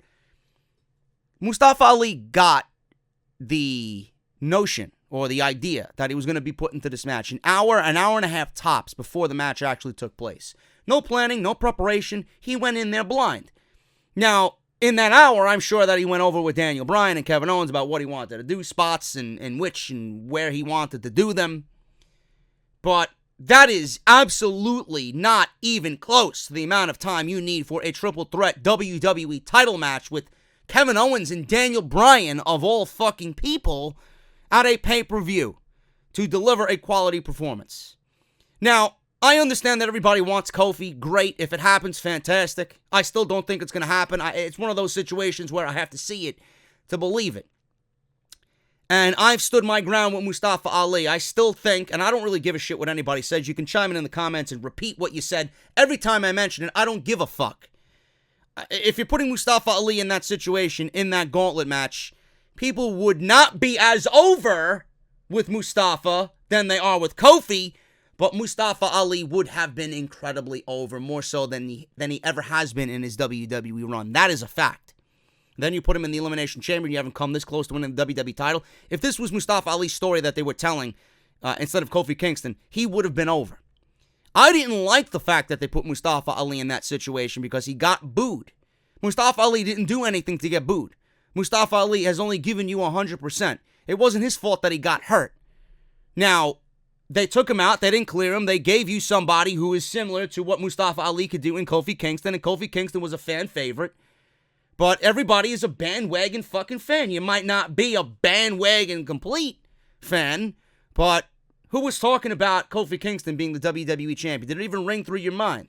Did it even cross your fucking path that Kofi Kingston should be a WWE champion? The guy was throwing fucking pancakes 6 months ago. So don't tell me that bullshit. Yeah, you could sit there and tell me that, oh, I always loved Kofi Kingston. Oh, I always loved The New Day. Bullshit. Bullshit. We always respected Kofi Kingston. None of you looked at him as a WWE champion. Don't give me this fucking bullshit. I see right through everybody. When you see a WWE champion in somebody, you see it. That was not Kofi Kingston. That was not Kofi Kingston. It wasn't Mustafa Ali either. But you're not going to sit there and tell me that Mustafa Ali wouldn't have been over if you gave him an hour in a gauntlet match where he beat Daniel Bryan, Samoa Joe, and AJ Styles. Fuck out of here, man. I could be over. Now, the simple fact of the matter is, with this story, look at Mustafa Ali. Does the man deserve respect? Absolutely. The man got thrown into a situation in which he knew what was going to happen and the reaction he was going to get in an hour of prep time to give you the best match on the entire fucking card. I think that deserves a little bit of respect. If you didn't like Mustafa Ali, if you're one of these fucking cretins who were coming out to me calling me a racist because I wanted Ali instead of Kofi, oh, I don't like Ali. He don't deserve it. He ain't great. He's 205 Live. Go back there. What happened? Your song was changed or your tune was changed by the end of the night. Guaranteed. There's no one watching me who didn't appreciate what Mustafa Ali did there. His time will come. His time will come. Whether it's against Kofi or Owens or Bryan or anybody who is the WWE champion. The guy's on 205 Live. Get used to it. The guy is an absolute fucking professional in everything that he does. Look at his social media and look how genuine and humble he is as a human being. Mustafa Ali is a rarity in the WWE. There's not many in this company. And right now, he is in elite company in WWE as far as playing a babyface role. It's much difficult to play a babyface than it is a heel in WWE. Look at what Daniel Bryan did as a babyface. Look at what Johnny Gargano is doing in WWE. And Mustafa Ali is right there playing the role of a guy who you pretty much have to fucking kill to keep down. His story is a story that is very genuine and a rarity in WWE. Not many can do that babyface thing. Mustafa Ali is going to do it, and he has been doing it for a little while now. All you had to do was go back and watch him and what he did on 205 Live. Respect the guy for what he did. An hour prep for a triple threat match that ended up being fucking great. More than likely one of the best matches of the year for 2019 on the main roster. Give the guy credit where credit is due. Mustafa Ali is going to be a major player on SmackDown Live. Now, Vince McMahon actually rejected a Kofi Kingston gauntlet match over a decade ago. WWE is currently pushing Kofi Kingston into a main event spot after 11 years on the roster. However, former WWE creative writer Freddie Prinze Jr. claims that he actually suggested this push a long time ago for Kingston, and now WWE is finally using the idea. Oh, I see, Mr. Freddie Prinze Jr. I know what you did 10 summers ago. Who cares? Why don't you go film some fucking D-list movie and chase around another fisherman with a fucking hook hand, you fucking clown? Fuck that. Who gives a shit if you came up with the idea for a Kofi Kingston gauntlet match 10 years ago. Who the fuck was Kofi Kingston 10 years ago? That Vince McMahon would approve your idea. You fucking... Yeah, I'm sure Vince McMahon was in the creative writers' room. I wonder what that Freddie Prinze Jr. came up with 10 years ago. Let's do that. You fucking kidding me? What a fucking buffoon. Yeah, we're going to go back into the annals of time and take from Freddie Prinze Jr., who's no longer on the creative team anymore. Get the fuck out of here. He also worked on Scooby-Doo. Let that sink in. Worked on Scooby-Doo. He was a writer from July 2008 to February 2009. Yeah. Well, some talent he had in creative writing. He was let go after a fucking year. During that time, he claims that the idea was... Jennifer Love Hewitt wasn't around, obviously. What are you going to do? You had thoughts of Jennifer Love Hewitt running through your fucking head for the entire year. She wasn't there. You said, fuck it. I'll slack. During that time, he claims that if I'm thinking about Jennifer Love Hewitt too, I'm going to fucking slack on my work as well. But during that time, regardless, he claims that an idea was pitched for Kofi Kingston to win a gauntlet match, but the notion was totally no-sold. But why would anybody listen to you? Who the fuck is Kofi Kingston in that time? Now, he said the idea for this gauntlet match was pitched at Titan Tower over a decade ago to deaf ears. This journey he is on is real. He says, Kofi tells a story in that ring, and I hope that you watch this chapter unfold. End quote. It's nice to see that WWE is dusting off this old idea right now, but I doubt it came from Freddie Prinze Jr. However, if they would have pulled the trigger on Kofi Kingston over a decade ago, we might not be in this situation now with Kofi Kingston. So I'm glad it didn't come to fruition with Freddie Prinze Jr. Now Vince McMahon has booked Kofi Kingston in not one, but two gauntlet matches that Freddie Prinze Jr. had absolutely nothing to do with. The New Day also might not have formed because Xavier Woods and Big E said the reason that they started the faction was to rally behind Kofi, but things would certainly be different. So there you go. Mr. Freddie Prinze Jr. wants to take credit for a lackluster Hollywood career. There you go. He's got nothing going on, so he figured he'd throw his hat back into the wrestling gig. Oh, I came up with this idea 10 years ago. Sure you did. Sure you did. Go back to fucking, fixing the mystery machine, you fucking goon. Shaggy? Shaggy? Can I have some scooby snacks? Fuck out of here, man. Oh my God, man. This is who they get for the creative team. This is who they get for the fucking creative team. I don't believe it. I don't really believe it. Now look at the creative team. Dana Warrior, Jeff Jarrett. And then you wonder why this fucking show is a failure. Anyway, Fastlane also included an inside joke. This is the last of the Fastlane nonsense. Wanted to get this out there. I reported on Off the Script last week that Vince McMahon was making the creative team's life a living hell, like staying up till 4 or 5 in the morning, coming up with a fucking Fastlane card, right? He'd sit and he'd sit. A meeting would be scheduled for 6 or 7 o'clock. People aren't getting to the meeting at 12 because Vince is fucking doing what God knows what in the offices. So this included an inside joke at Fastlane. Now, Vince McMahon, we talked about this story last week. During Fastlane, Kofi Kingston waited outside Vince McMahon's office after being told that the chairman wanted to speak with him. He waited over an hour until Big E and Xavier Woods decided to just open the door and walk on in. Vince McMahon said he had been waiting for Kofi for over an hour. Dave Meltzer noted on Wrestling Observer Radio that this was an intentional dig at the reports that McMahon is keeping his writing team waiting. So, there you go. There you go. So, I found that to be very tongue-in-cheek there. And yeah, people say WWE ain't listening to the online reports or they're not watching podcasts. Give me a fucking break. Luke Gallows and Carl Anderson turned down multi-million-dollar WWE contracts.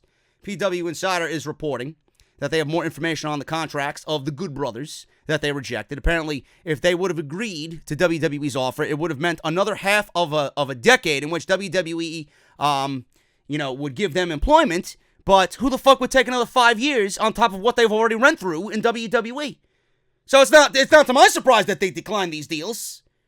Now, PW Insider was told that it was a 5-year deal, 5-year offer, which if you factor in that they've been given offering, or they've been offering everyone raises in the WWE, it would fall in the multi-million-dollar range when you add up all the years. End quote. Now, we'll have to wait and see what happens for Gallows and Anderson next. Those two have a lot of ability that WWE is just not using at the moment. AEW clearly is a viable option, being that they know all of the Elite. But at this point, they are obviously not speaking publicly about that. You know, Gallows is one story. You know, Anderson is another. How many people tell me that Carl Anderson could be a major singles guy in WWE if they allow him to be, and how great he could have been in New Japan on his own? Carl Anderson had a Twitter video with his son, or one of his sons, doing a skit saying, don't believe everything you hear on social media or the internet in regards to this contract. Now, a lot of people, clearly, it's not to any fault of their own. It's just human nature, and everybody thinks the same way. They turn down these deals, they go into AEW when their contracts are up. They probably still will do that. They probably still will do that, and it is in their best interests to do that. Because WWE have done nothing with them in 3 years. Do you expect WWE to do something with them in the next 5? That means that's 8 years wasted of your life doing absolutely nothing but taking a paycheck from WWE. Money's great, but I think with these guys, they want to solidify their stance in the world of professional wrestling. And losing close to a decade of work because WWE finds no value in you but wants to keep you on their payroll so that you don't go anywhere else is a little ridiculous. And I think they know that too. Now, they could very well go to AEW. In fact, I hope that they do because they're too talented to just be wasting away in catering. But why did they turn down offers? It's not because they're going to AEW. That's always a viable option, like the report says. But they're more than likely doing this for the same reason that AJ Styles is doing this. AJ Styles has not signed a contract yet. And with him not signing a contract, you know, it does come with some positives. Because if AJ Styles is rumored to be staying with the WWE and has been reported that he's a lifer in WWE and has not signed a new contract yet, it's going to get people talking. Is he going to jump to AEW? Right? He's in this big match with Randy Orton in WrestleMania that was just announced on WWE's social media feed on Twitter and Instagram on Thursday. Now, normally, if AJ Styles is not signing a new WWE deal, or someone in this instance, it could be anybody against Randy Orton that didn't sign a WWE contract extension or renewal, and he's going up against WWE's biggest name on SmackDown Live at WrestleMania. It gives the match a predictable feel. Oh, Randy Orton's winning because WWE is not going to put a guy in AJ Styles over Randy Orton if his contract's expiring, right? They'll probably have him do the job, and then on the door or on the way out, he goes out the door. WWE's keeping it secret, you know, because AJ's probably going to negotiate more money. This is what AEW offered me. This is what WWE is offering him. He's going to try and squeeze out as much money as he can. It's called business. It's called negotiating. It's called setting your family up for life. It's doing the smart thing business-wise for you, your family, and your brand. He's sitting down doing contract negotiations. He's hearing offers from there. He's hearing offers from Vince. They raise their offer. It's back and forth we go. It's called business. Okay? Now, WWE more than likely has a verbal agreement with AJ Styles. Let me wait this out. And who the fuck knows? He may have signed a new deal and we don't know about it. It's none of our business. It's none of our business. Just like Daniel Bryan. We didn't know when he signed. We didn't know when he was going or coming or staying or this or that.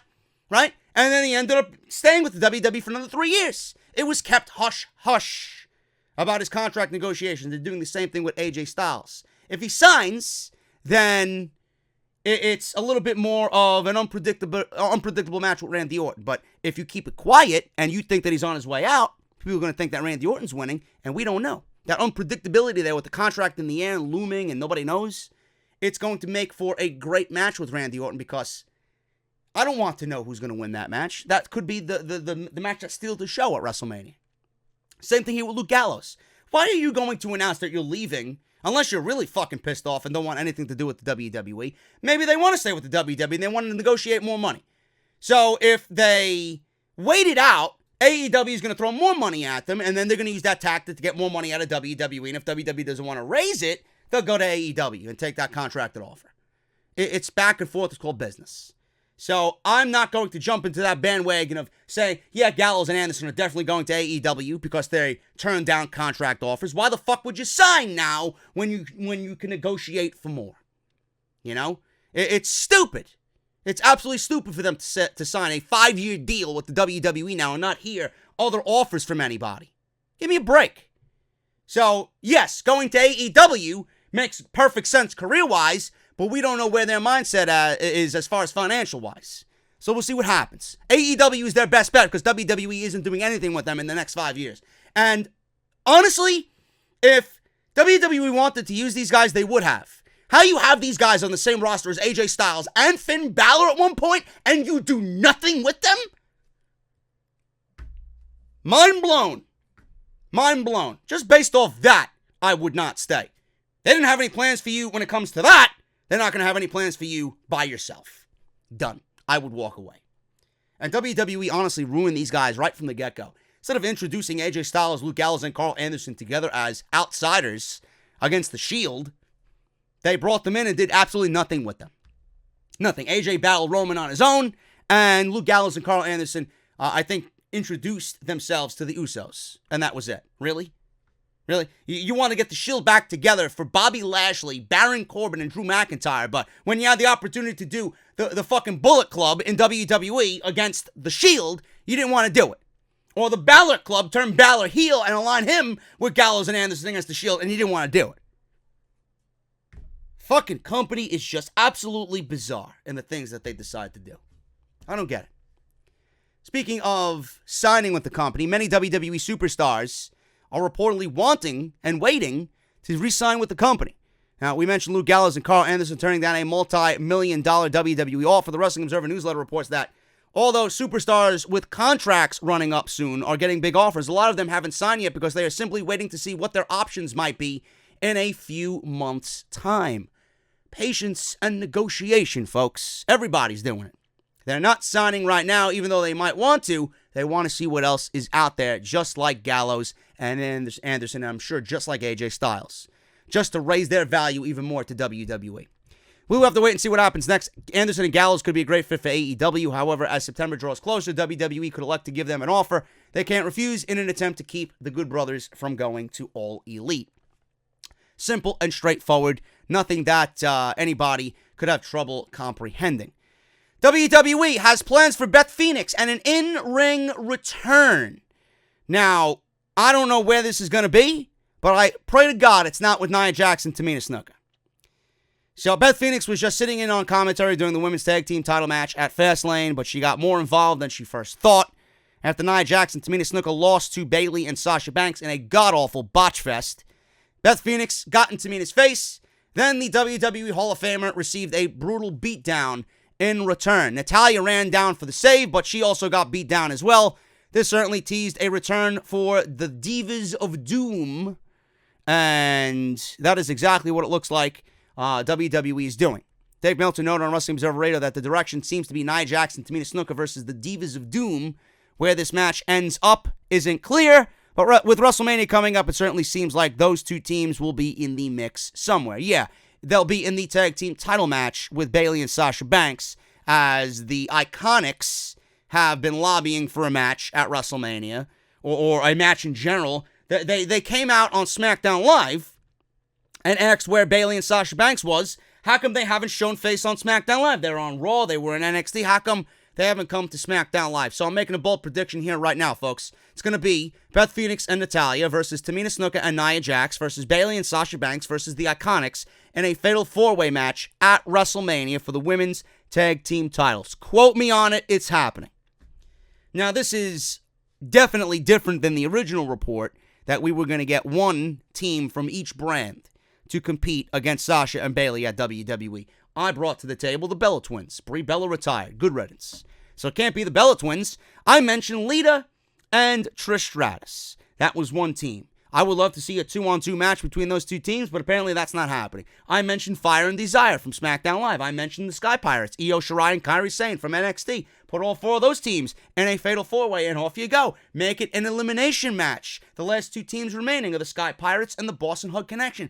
That would be a WrestleMania moment, and something that a lot of fans, I believe, would love to see. But WWE is giving us the same garbage over and over again. How many times does Nia Jax need to be involved in a WWE title situation?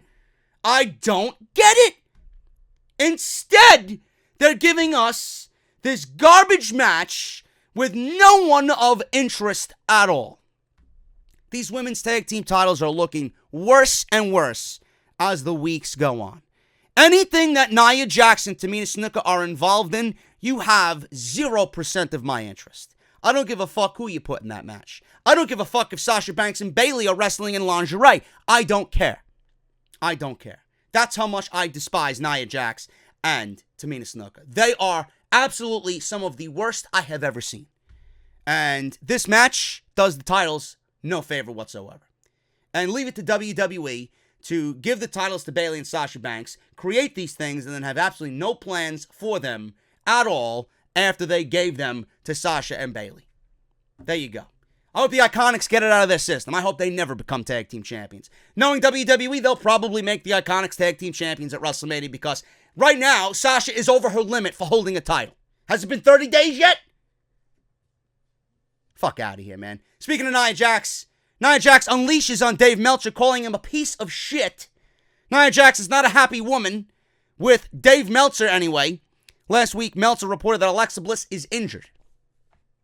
Nothing false there. She hasn't been in the fucking ring. Might as well be injured. She clapped back at this report hours later and said that she's not injured at all. This is not the only thing we can think of that triggered Nia Jax, but the irresistible force was livid and she unloaded on Twitter. Dave Meltzer is a piece of shit. The fact that you make statements about people's health when you have zero knowledge about it is ridiculous. If you do have to access two superstars' personal medical info, that is a huge violation of HIPAA, and I'm sure that's not the case. So shut your mouth. Alexa Bliss then joined in on a quick-witted tweet by saying, and I quote, "Preach." Just prior to this scathing tweet from Nia Jax, Meltzer was talking about the kind of medications and treatment Roman Reigns was probably taking during his leukemia recovery. The Blue Meanie commented to Dave Meltzer saying that he has a friend who went through similar circumstances as Reigns and they are in remission now as well. Modern day medicine is really amazing. Although Nia Jax was not very specific about exactly what set her off, she isn't exactly very happy right now with Dave Meltzer. Number one, all I'm going to say about this is this, because I don't agree with everything that Meltzer states, but people are out there who want to ruin his credibility and just do things to get 15 minutes of fame for themselves. I don't know what happened here. I didn't look at the tweets. I seen it in the news, and I figured I'd talk about it here after the talk of the Divas of Doom and Nia Jax and Tamina Snuka. This is exactly what happened, and I fucking bet my life savings on it. Someone on Reddit, you fucking cretins on Reddit, yeah, if you're watching me and you're on the Reddit fucking squared circle forum, blow me and fuck you, okay? Suck my dick, squared circle. Nia Jax probably got wind of some fucking buffoon on Squared Circle who clipped a podcast or Meltzer saying something that totally was blown out of proportion. This fucking cretin probably clipped exactly what he wanted Nia Jax to hear without Dave Meltzer following up on exactly what he stated. That's exactly what happened. This is what happened with the Peyton Royce situation, got blown out of proportion. Some fucking idiot clipped 1 minute of a 15-minute segment in which Dave Meltzer was talking about Peyton Royce's looks. It got sent to social media, and then like a fucking mob of gangsters, the WWE roster came out and Tommy gunned Dave Meltzer on social media. This is exactly what happened. I guarantee you that is exactly what happened. Dave Meltzer is not a fucking scientist. He's not some fucking doctor. He was probably talking about the medication that Roman Reigns was discussing in his Chronicle video on the WWE Network. Meltzer probably led into something that we didn't know, and this guy clipped this of Meltzer saying, I don't know what type of medication he took, and all the while, I'm sure Meltzer mentioned it in the fucking podcast, but this cretin only clipped something to send to Nia Jax to get 15 minutes of fucking fame. And Alexa Bliss was hurt. She was out with a concussion. WWE takes concussions very seriously. Why else would Alexa Bliss not be wrestling on Monday Night Raw? Wasn't she in the Royal Rumble? She was in there for what, 30 seconds? So she was there to make an appearance? Goodbye. She probably has lingering concussion symptoms. So Dave Meltzer would not be wrong on that either. She was out and she was injured. And she might be still suffering from the concussion symptoms. So whatever Dave Meltzer stated is not as serious as Nia Jax and these fucking goons on social media are saying. People are out there to be vindictive and they will do whatever they can to make you look bad. Someone clipped this podcast, Nia Jax caught wind of it, it got blown out of proportion, and that's exactly what happened. Meanwhile, Meltzer did state himself or correct himself or go into detail what Roman Reigns was doing, but this fucking idiot only took part of what was stated and sent it to Nia Jax, and boom, you got social media fucking chaos. No life. No life. You know that gif of the South Park character fucking in his room with cum stains on the wall and he's fucking fixing his glasses? That's all Reddit. That's all social media right there. That one clip of the South Park guy and him typing away at the computer, fixing his glasses. You know? That's that. People are sickening, man. People are absolutely sickening. Nia Jax got some balls calling someone a piece of shit when she don't know the full story. Hey, Nia, you're garbage in the ring. Go get better. Go to the PC. That's what they have fucking PCs for. You got one in the UK and one in Orlando. Use them. Because what you're doing right now on Monday Night Raw actually is making the show overall worse. Worse than it really is. Moving on. We got Dana Brooke cutting a promo on Ronda Rousey. Why did Dana Brooke, of all women, cut a promo on Ronda Rousey during Raw? Now, Ronda Rousey took the ring during WWE Raw this week in order to continue berating the fans and trashing the professional wrestling business. Yeah, clowns, you got worked. How does it feel? Then Dana Brooke came out and cut an impressive and passionate promo.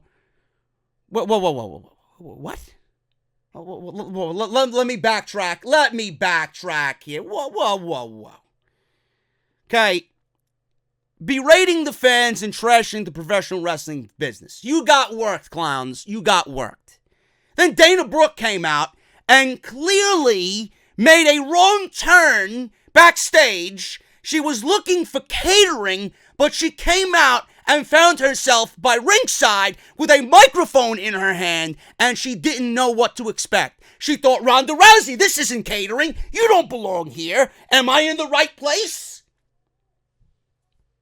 Dana Brooke, in the ring with Ronda Rousey, said she has nothing left to lose and challenged Ronda Rousey to a match on the day after a pay-per-view. This is usually when Rousey gives someone a title opportunity. However, it did not work out the way Dana Brooke planned at all. Yeah, it didn't work out for me either. You're on my fucking TV. I turn into Monday Night Raw to be bored to fucking tears every Monday night. Then I gotta see Dana Brooke on fucking television. How do you think I felt? I didn't plan for it. If you gave me a fucking heads up, I'd know what I have to do during this segment.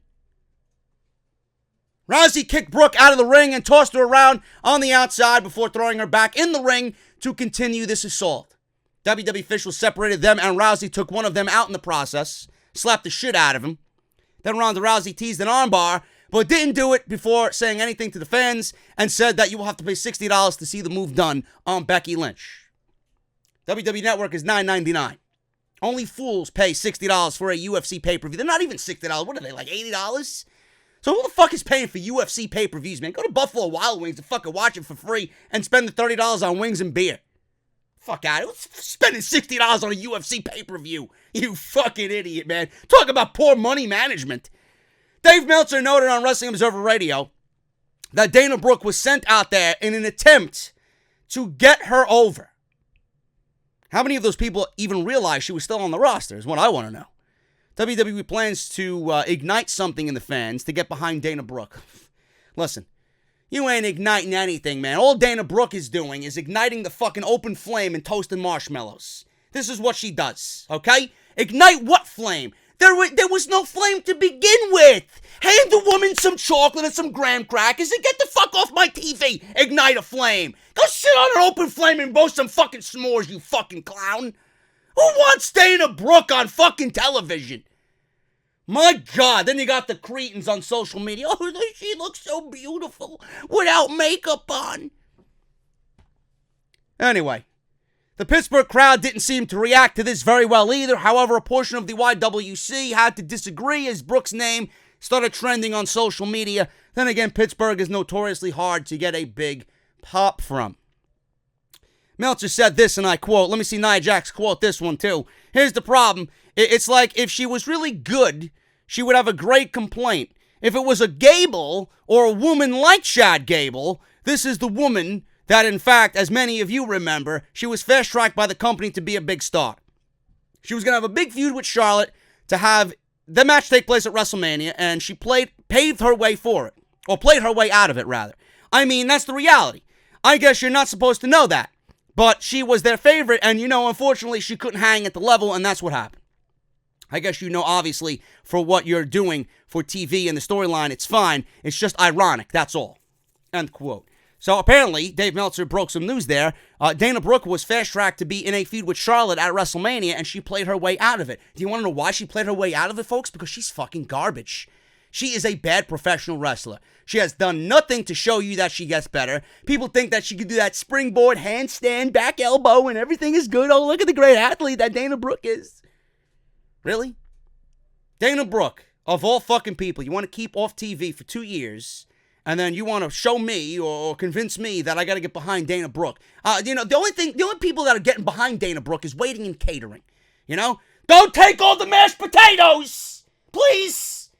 Oh, come on, man. I gotta go for the mac and cheese. I wasn't in the mood for mac and cheese today, you fucking asshole.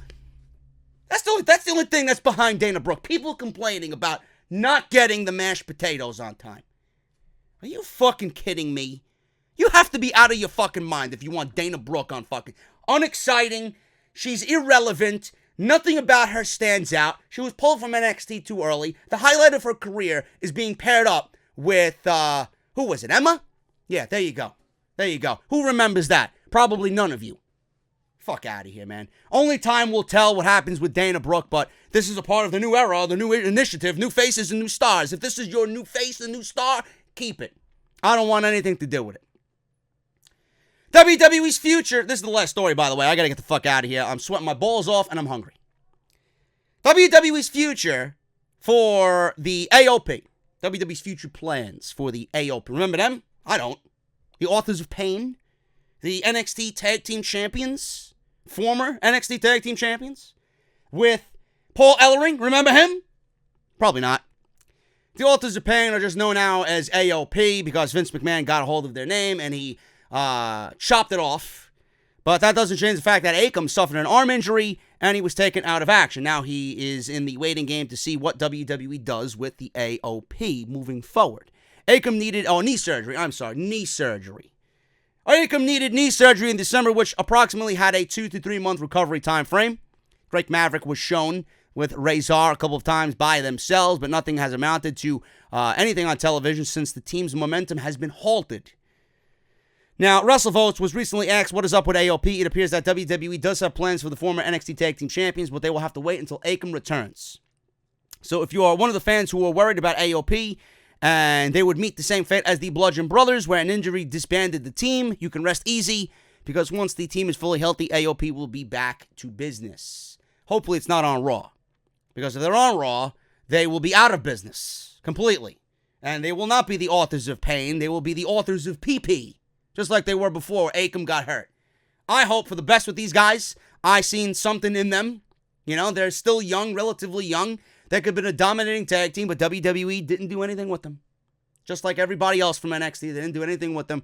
Hopefully, for the best, they will have some plans upon their return. If not, I'm not going to lose sleep over because WWE, we get excited about someone, and then all of a sudden they are completely fed to the wolves on Monday Night Raw, and then we just are programmed to not feel anything or give a shit about any of them. So, there you go. WWE has plans for AOP. Another I'll believe it when I see it situations here with AOP.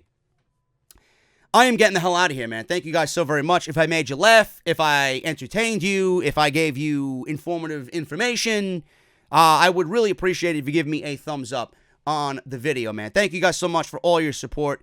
You guys know the deal on everything that I'm offering, man. First of all, Bonfire, JDs Elite, down in the comments, bonfire.com, or down in the description, rather, not the comments, down in the description, bonfire.com, go get your t-shirts, harrys.com/script, audibletrial.com/offthescript, social media, on Twitter and Instagram, JD from NY206, Twitch, JD from New York, hit that subscribe button, turn on that bell, patreon.com/JD from NY206.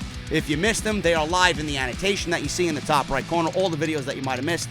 Go entertain yourselves this weekend. You guys know the deal with Mania Crawl, maniacrawl.com/nothing, just maniacrawl.com. I got so many things to remember, man. It's ridiculous. Hooters, you guys know the deal with that. RSVP's down in the comments below. WrestleRumble.com. Make sure you guys get in for that raffle where you can win 2 championship titles. and jdfromny.com. Subscribe to the newsletter. Thank you guys so very much for all your support, man. I'm getting out of here. Hit that thumbs up, and I'll see you right back here on part 2. What I got looming for part 2. WWE still uncertain about the majority of the WrestleMania card. We'll go over what we got so far and what needs to be fleshed out. WWE's goal with Ronda Rousey and the shoot-style promos. WWE apparently now has been cutting back on scripted promos. Possible spoilers for the top WrestleMania title matches. WWE taking immediate steps to phase out Kurt Angle. And everything regarding John Cena, Roman Reigns, Rey Mysterio, Finn Balor, and Baron Corbin at WrestleMania. So you don't want to miss that at all, man. Thank you guys so very much. Like I said, hit that thumbs up. And I'll see you right back here on Saturday morning for part 2 of episode 265. I'll talk to you guys later.